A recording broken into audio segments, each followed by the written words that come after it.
नमस्कार, 20 मिनट 20 खबर में आपका बहुत बहुत स्वागत है। मैं हूं आपके साथ ऋषिका। अगले 20 मिनट में हम आपको 20 अहम खबरों से रूबरू कराएंगे। तो चलिए शुरू करते हैं 20 मिनट में 20 खबरों का सिलसिला। जोधपुर ग्रामीण इलाकों में हुई भारी बरसात के बाद एक बार फिर से ओसिया और लोहावट के रेल मार्ग में मिट्टी कटाव हो गया है और रेल यातायात प्रभावित हुआ है, जिसके कारण कई गाड़ियों को रद्द कर दिया गया।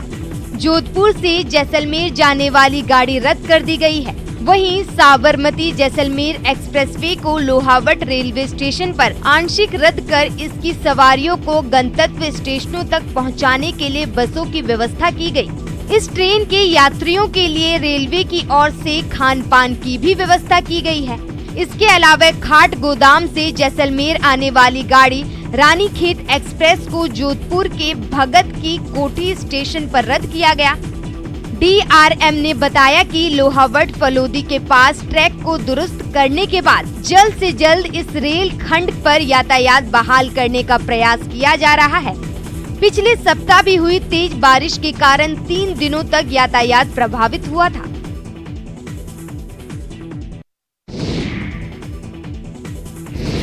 रविवार को भारी बारिश ने श्री गंगानगर को पानी पानी कर दिया। 3 घंटे में हुई 50 मिलीमीटर की बारिश से पूरा शहर पानी में डूब गया, जिसके बाद पानी निकासी के लिए स्थानीय प्रशासन ने पंप सेट का सहारा लिया और कई इलाकों से पानी निकाला गया। बावजूद इसके अभी भी शहर के कई इलाके पानी पानी नजर आ रहे हैं। उदाराम चौक, राधेश्याम कोठी रोड, सुखाड़िया सर्कल से मीरा चौक तक जाने वाले रास्ते अभी भी लबालब हैं। इसके अलावा ब्लॉक एरिया और निचली बस्ती के इलाकों में जल जमाव बना हुआ है, जिससे स्थानीय निवासियों के साथ साथ वाहन चालक खासे परेशान होते दिखाई दे रहे हैं। प्रदेश के सरहदी जिले श्री गंगानगर में कल दोपहर बाद हुई 50 मिलीमीटर बारिश के बाद कल देर शाम तक पूरा शहर जल भराव में डूबा हुआ था और श्री गंगानगर जिला मुख्यालय के लगभग सभी मुख्य मार्गों के साथ साथ आवासीय क्षेत्र पूरी तरह से बरसाती पानी में डूबे हुए थे।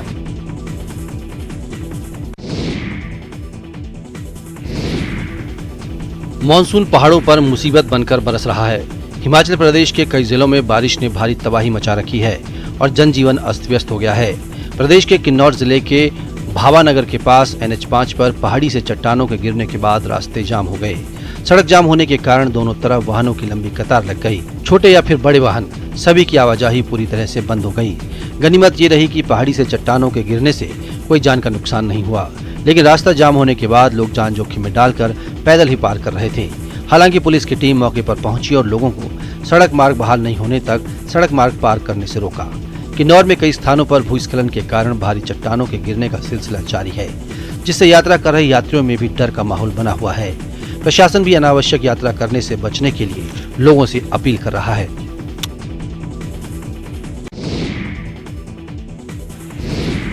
मॉनसून की भारी बारिश ने देश के कई प्रदेशों में तबाही मचा रखी है। भारी बारिश के कारण कई इलाकों में बाढ़ के हालात हैं और आम जनजीवन पूरी तरह से अस्त व्यस्त हो गया है।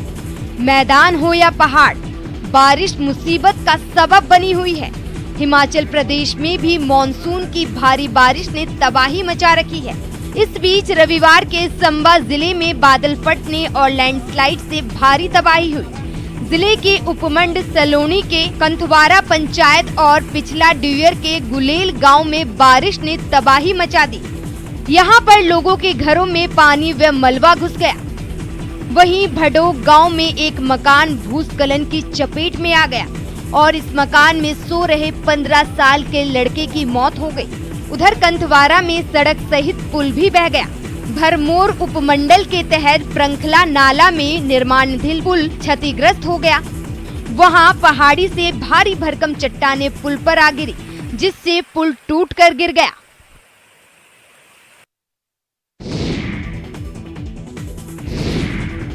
जोधपुर में गैस कनेक्शन और टंकी बुकिंग से राहत मिलेगी। जोधपुर में PNG और CNG के डोर स्पेस कनेक्शन लगाने का काम शुरू हो गया है। केंद्र से मिली स्वीकृति के बाद प्रारंभिक तौर पर तकरीबन 15,000 इस तरह के कनेक्शन लगाए जा चुके हैं। लोगों को भी ये व्यवस्था काफी पसंद आ रही है। पेट्रोल और डीजल के मुकाबले सीएनजी सस्ता होना भी लोगों के गैस कनेक्शन के साथ साथ परिवहन के लिए भी लाभकारी साबित हो रहा है। जोधपुर से Chopasni, housing board, Jhanwar road, Subhash Nagar, Pal road, Shastri Nagar जैसे बाहरी इलाकों में भी अब ये कनेक्शन सामान्य तौर पर देखे जा सकते हैं। कंपनी के स्थानीय प्रतिनिधियों के अनुसार कॉस्ट इफेक्टिव होने के साथ साथ सेफ्टी और सुरक्षा के लिहाज से भी ये अधिक सुरक्षित है, जिसकी वजह भी वो बता रहे हैं। पेट्रोल की तुलना में सीएनजी करीब 30 से 40% तक सस्ता पड़ता है। इसके अलावा ये पर्यावरण के लिए भी सुरक्षित है। कोरोना के बाद इसका क्रेज ज्यादा बढ़ा है। में बहुत कुछ फर्क लगा मैं, और हमें कोई टेंशन नहीं है। नहीं तो पहले वो जल्दी ख़त्म हो जाती तो हमको टेंशन रहती थी कि टंकी जल्दी ख़त्म हो जाएगी, पैसे लगेंगे हर महीने, मतलब इतना बजट आता है इसका। पर इससे बहुत हमको फ़ायदा हुआ।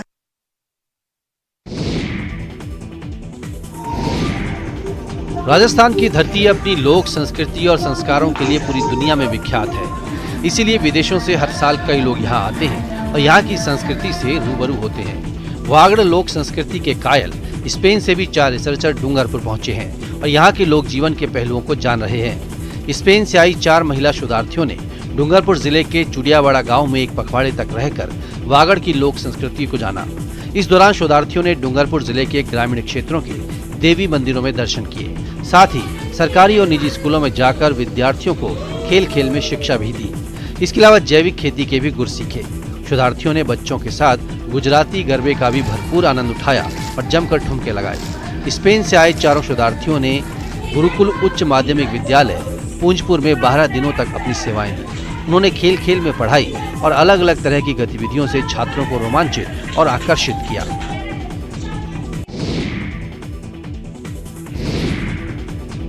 867 साल की हो चुकी स्वर्ण नगरी अपने अदम्य साहस और बलिदान के लिए पूरी दुनिया में अलग स्थान रखती है।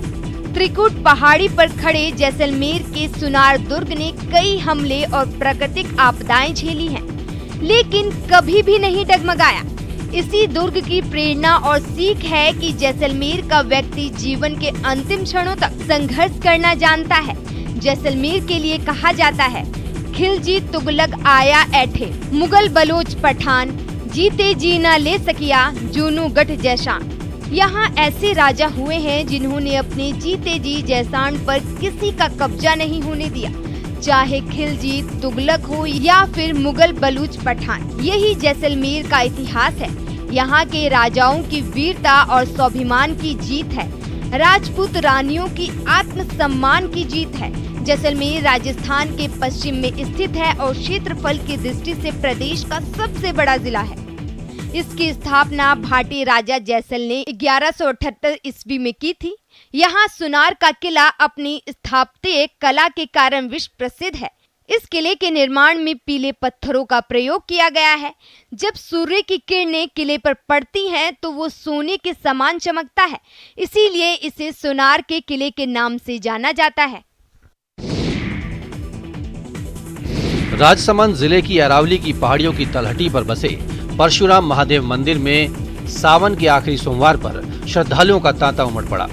ऐसी मान्यता है कि यहाँ भगवान शिव ने अवतरित होकर परशुराम को चिरंजीवी होने का वरदान दिया था, जिसके बाद वे सब चिरंजीवी में शामिल हुए। सनातन मान्यताओं के मुताबिक भगवान परशुराम आज भी इसी धरती पर तपस्या में लीन है। कहा जाता है कि इस मंदिर का निर्माण भगवान परशुराम ने अपने फरसे से बड़ी चट्टान को काट कर किया था। शिवरात्रि और सावन मास में यहाँ श्रद्धालुओं का तांता लगा रहता है। भगवान परशुराम की कड़ी तपस्या के कारण ये प्रमुख शिवधाम के रूप में विख्यात है। यह मुख्य शिव मंदिर तक पहुँचने के लिए करीब 600 सीढ़ियाँ चढ़कर जाना पड़ता है। भगवान परशुराम मंदिर तक पहुँचने के लिए मेवाड़ और मारवाड़ के 2 रास्ते हैं। मारवाड़ वालों के लिए पाली जिले से होकर रास्ता गुजरता है, जबकि मेवाड़ वासियों के लिए ये रास्ता राजसमंद जिले के कुंभलगढ़ इलाके से होकर परशुराम महादेव मंदिर तक पहुँचता है।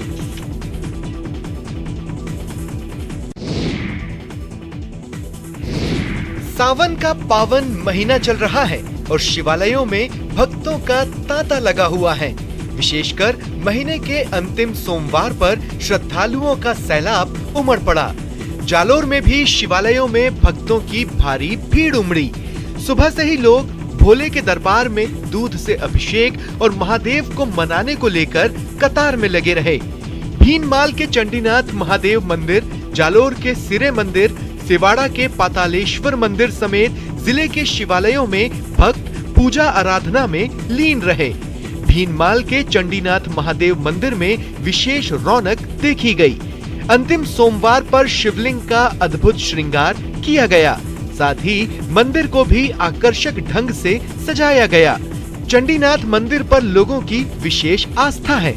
मान्यता है कि चंडीनाथ के दरबार से कोई खाली वापस नहीं जाता। जो भी अपनी कामना लेकर आता है उसकी कामना जरूर पूरी होती है।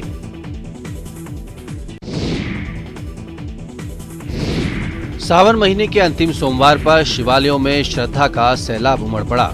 सिरोही के अचलगढ़ पहाड़ियों में बसे भगवान शिव के दरबार में भी भक्तों का तांता लगा है। माउंट आबू से करीब 11 किलोमीटर दूर अचलगढ़ की पहाड़ियों पर अचलेश्वर महादेव मंदिर है। इस मंदिर के प्रवेश द्वार पर पंचधातु की बनी नंदी की प्रतिमा है। इसका वजन 4 टन है।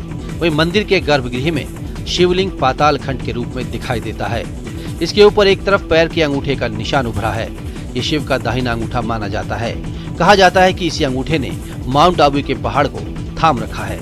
ये भारत का एकमात्र शिवालय है जहां भगवान शिव के अंगूठे की पूजा की जाती है। इसकी जो एंटिक्विटी है इस मंदिर की करीब 2000 वर्ष पुरानी नहीं है। इसकी it is connected not with human की जो हिस्ट्री है उससे कनेक्टेड नहीं, उससे भी ज़्यादा है। इसकी हिस्ट्री कनेक्टेड है with the geological history of the earth. सृष्टि जब पूरी सेट हुई आफ्टर वॉल्केनिक एक्टिविटी वगैरह जब से ही है। सावन मास के चौथे और अंतिम सोमवार पर योगी सरकार ने संगम नगरी प्रयागराज में एक बार फिर से कांवड़ियों पर हेलीकॉप्टर से पुष्प वर्षा कराई। पुलिस और प्रशासन के आला अधिकारियों ने दशवामेघ घाट के साथ ही संगम क्षेत्र, मनकामेश्वर महादेव मंदिर, पड़ीला महादेव मंदिर समेत कई मंदिरों में दर्शन पूजा कर रहे श्रद्धालुओं के ऊपर हेलीकॉप्टर से पुष्प वर्षा करवाई। इस मौके पर आला अधिकारियों ने कांवड़ यात्रा रूट का भी हवाई सर्वेक्षण किया। हेलीकॉप्टर से पुष्प वर्षा कराए जाने से कांवड़िए और दशाश्वमेध घाट पर मौजूद तीर्थ पुरोहित भी गदगद नजर आए और पुष्प वर्षा कराने पर सरकार का आभार जताया। कांवड़ियों ने कहा कि कांवड़ यात्रा को विशेष महत्व दिया जा रहा है। प्रयागराज में दशाश्वमेध घाट पर गंगा जल भरने के लिए विशेष इंतजाम भी सरकार ने किए हैं। यहाँ रेत की बोरियां रखकर अस्थायी घाट बनाया गया है। इसके साथ ही सुरक्षा के लिए पुलिस और जल पुलिस की भी तैनाती की गई है। गंगा में स्नान के लिए डीप वाटर बैरिकेडिंग लगाई गई है। ये जिस तरीके से बाबा योगी आदित्यनाथ जी ने पुष्प वर्षा कराया हुआ है कांवड़ियों के ऊपर, ये बहुत ही सौभाग्य की बात है हिंदुओं के लिए। और विशेष करके ये जो शिव भक्ति का ये सबसे हिंदू धर्म का सबसे बड़ा संगठन माना जाता है। सावन के अंतिम सोमवार पर देश भर के शिवालयों में श्रद्धा का सैलाब उमड़ रहा है। विशेषकर द्वादश ज्योतिर्लिंगों में भक्त आस्था और श्रद्धा के साथ पूजा अर्चना कर रहे हैं। इस मौके पर मध्य प्रदेश के उज्जैन स्थित महाकालेश्वर में विशेष पूजा अर्चना का आयोजन किया, जिसमें हजारों श्रद्धालुओं ने भाग लिया। महाकाल की विख्यात भस्म आरती की गई, जिसमें बड़ी संख्या में श्रद्धालुओं ने हिस्सा लिया। इस पावन अवसर पर मंदिर के पुजारियों ने महाकालेश्वर का अद्भुत श्रृंगार किया। भस्म में लिपटे महाकालेश्वर मानो भक्तों को अभयदान दे रहे हैं। सावन के अंतिम सोमवार पर महाकालेश्वर की भव्य सवारी भी निकाली जाती है, जो शहर के अलग अलग इलाकों में भ्रमण करती हुई फिर शिप्रा नदी के तट पर पहुंचती है। भगवान चंद्रमौलेश्वर का शिप्रा के जल से अभिषेक किया जाता है। इसके अलावा भादो में भी सवारी निकाली जाती है। 15 अगस्त को भादो मास की पहली और 22 अगस्त को शाही सवारी निकाली जाएगी।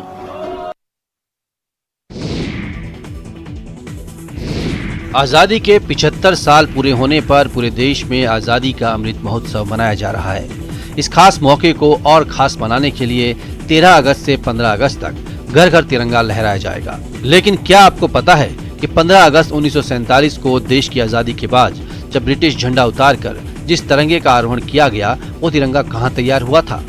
तिरंगे के इतिहास की बात करेंगे तो राजस्थान के दौसा जिले का नाम जरूर आएगा, क्योंकि देश की आजादी के बाद जो तिरंगा लाल किले पर लहराया, उस तिरंगे का कपड़ा दौसा के आलूदा गांव के चौथमल बुनकर ने तैयार किया था।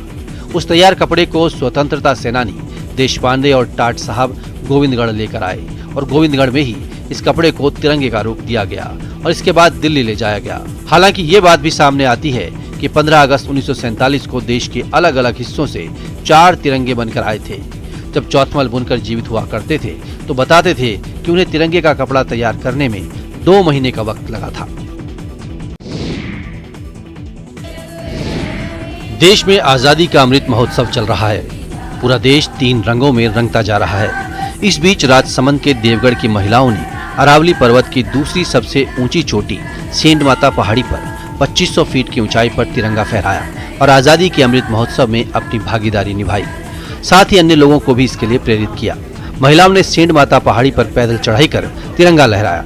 सुबह 6 बजे ये सभी मदारिया गांव के पास चढ़ाई शुरू करने के बाद जंगलों से गुजरते हुए 2500 फीट की ऊंचाई पर पहुंची और राष्ट्रगान गाकर तिरंगा फहराया। इस चोटी पर पहली बार तिरंगा लहराया गया है। लहराते तिरंगे मंदिर में मौजूद लोगों के दिल भी जोश से भर गए।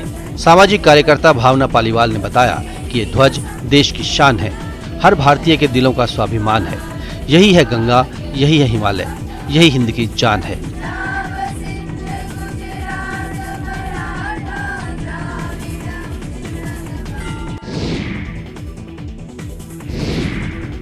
आजादी के 75 साल पूरे होने पर देश में उत्साह का माहौल है।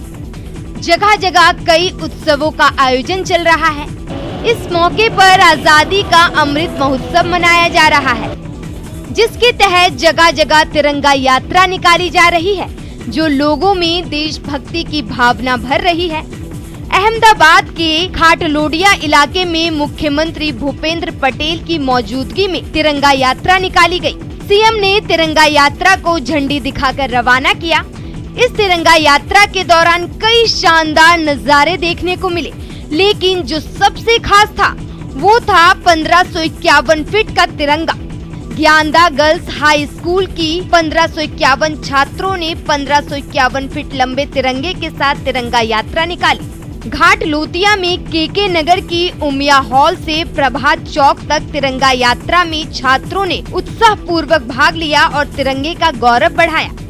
विशाल तिरंगे, संगीत, नृत्य, देशभक्ति के पोस्टर सहित देशभक्ति की वेशभूषा के साथ बड़ी संख्या में छात्रों ने इस तिरंगा यात्रा में हिस्सा लिया। आजादी के 75 साल पूरे होने के उपलक्ष्य में आजादी का अमृत महोत्सव मनाया जा रहा है। कई कार्यक्रमों का आयोजन किया जा रहा है। घर घर तिरंगा अभियान चल रहा है तो ऐतिहासिक इमारतें भी तिरंगे में रंगी नजर आ रही हैं। इस विशेष मौके के उत्साह को दोगुना करने और इसे उत्सव का रूप देने के लिए मध्य प्रदेश में स्थित विश्व पर्यटन नगरी खजुराहो के चंदेल कालीन मंदिरों को सजाकर तिरंगामय और देशभक्ति के रंगों से सराबोर किया जा रहा है, जिसमें मुख्य रूप से पश्चिमी मंदिर समूह के मंदिरों को आकर्षक रूप दिया गया है, जो देखने में बेहद मनमोहक लग रहा है। पुरातत्व विभाग खजुराहो के सीए शुभम अर्जरिया ने बताया कि पश्चिम समूह के नंदी मंदिर, विश्वनाथ मंदिर, वाराह मंदिर और लक्ष्मण मंदिर, प्रतापेश्वर मंदिरों को तिरंगे के रंग की लाइट से रोशन किया गया है, जिससे समूचा पश्चिमी मंदिर समूह देशभक्ति के रंग में रंगा नजर आ रहा है। राजसमंद जिले की अरावली की पहाड़ियों की तलहटी पर बसे परशुराम महादेव मंदिर में सावन के आखिरी सोमवार पर श्रद्धालुओं का तांता उमड़ पड़ा। ऐसी मान्यता है कि यहाँ भगवान शिव ने अवतरित होकर परशुराम को चिरंजीवी होने का वरदान दिया था, जिसके बाद वे सप्त चिरंजीवी में शामिल हुए। सनातन मान्यताओं के मुताबिक भगवान परशुराम आज भी इसी धरती पर तपस्या में लीन हैं। कहा जाता है कि इस मंदिर का निर्माण भगवान परशुराम ने अपने फरसे से बड़ी चट्टान को काट कर किया था। शिवरात्रि और सावन मास में यह श्रद्धालुओं का तांता लगा रहता है। भगवान परशुराम की कड़ी तपस्या के कारण ये प्रमुख शिवधाम के रूप में विख्यात है। यह मुख्य शिव मंदिर तक पहुंचने के लिए करीब 600 सीढ़ियां चढ़कर जाना